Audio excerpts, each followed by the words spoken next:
A young couple moves into their new apartment. As Rob, the husband, brings a few boxes up into the place, his wife, Gail, tells him about a funky old refrigerator in the corner that the landlord left behind. Rob finds it fascinating, noting how the motor is above instead of underneath, like refrigerators these days. Since hot air rises, he comments that it doesn't make sense to put the motor underneath, allowing the hot air it produces to go up the refrigerator. However, Gail barely pays attention, and she simply agrees to the things Rob says. She then brings out a bottle of wine and asks her husband if he wants to drink. Rob gets excited and opens the old fridge to get some ice. However, the freezer is bulked up with frost, but he still manages to get a little cube of ice. The couple then makes a short toast to their new life together. Before Rob could take a sip of his drink, he notices something inside the ice. He takes it out of the glass and shows it to Gail, asking her to confirm what's inside the ice cube. Gail looks closer and becomes just as surprised as her husband. Wanting to confirm what she saw,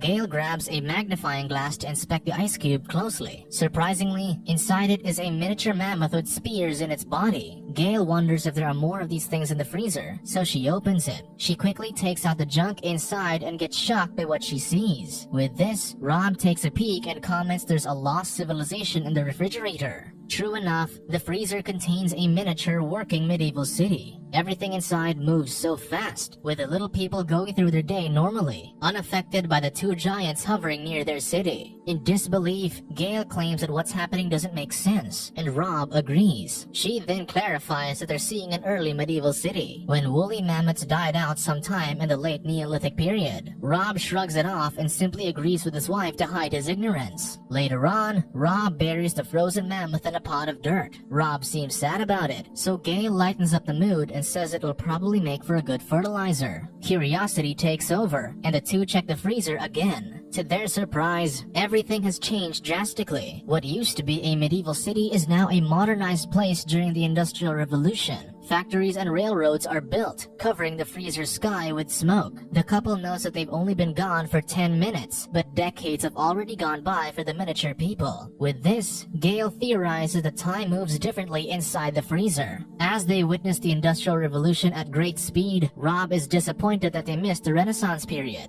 He notices two miniature men sitting by a building under construction and wonders if the people perceive them as gods. However, the men are actually making fun of them, seeing them as weird faces in the sky that are staring at the city. One man even comments that he's tired of seeing the broccoli that's stuck in Gail's teeth. Seconds later, modernized buildings are erected. Rob notices things flying around, and Gail identifies them as airplanes. As more skyscrapers are built, Gail believes that the miniature people have reached the present time. Rob confirms this when he sees a Starbucks store and comments that the cafe really pops out everywhere. Just then, he notices something weird, so he takes a closer look. Suddenly, a missile falls into the middle of the city and explodes. The explosion blinds Rob, making him back away and fall onto the floor. Gail helps him up and tells him to calm down, but Rob panics, exclaiming that tactical nukes are exploding in their freezer. However, Rob's face is as red as a tomato, and Gail could barely keep a straight face. As the freezer explodes with huge nuclear bombs, Gail hands a shiny toaster to her husband, letting him see how the heat from the explosion caused his face to glow red. Rob groans, but then he notices that the situation in the freezer just became worse. The couple stares at it as they hear screams, gunshots, and explosions. With this, Gail closes the freezer and says that the people can't possibly outgrow war in a couple of minutes. Hearing this, Rob asks what they should do, and Gail responds that they should order pizza. Later that night, the couple has pizza for dinner while they wait for the situation to die down. An hour has passed, and Rob recommends that they should check out the freezer. He hopes that the miniature people had a chance to rebuild their city, but Gail gently tells them that they need to embrace the possibility that they didn't make it. Still, Rob goes to the freezer and opens it anyway. To their surprise, the freezer glows with luminous cities and flying cars. Gail claims that it looks like the Emerald City, but with less emerald and more futuristic devices. The sight of this makes Rob ecstatic, marveling at how beautiful everything is. Suddenly, a building emerges right in front of them, and Rob jokes that it looks like an adult toy. Just then, everything escalates, and a massive pyramid appears in the middle of the futuristic city. It glows brightly and consumes power from the bridges attached to it. Eventually, it turns into a diamond-shaped fortress and consumes the whole city until it bursts into a ball of energy. The majestic energy explodes like a star, and streaks of light begin to zoom around Rob and Gail's kitchen, filling their apartment with light. The wondrous light fascinates them both. During this period, it seems like the miniature people have figured out the secrets to time and space travel. After this, the streaks of light return to the freezer, gather into a sphere, and disappear. This wipes out the smiles on Rob's and Gail's faces, confused at what they just witnessed. Rob wonders if the miniature people will ever return, but Gail thinks it's unlikely. Because of this, Rob mournfully pulls the refrigerator's plug,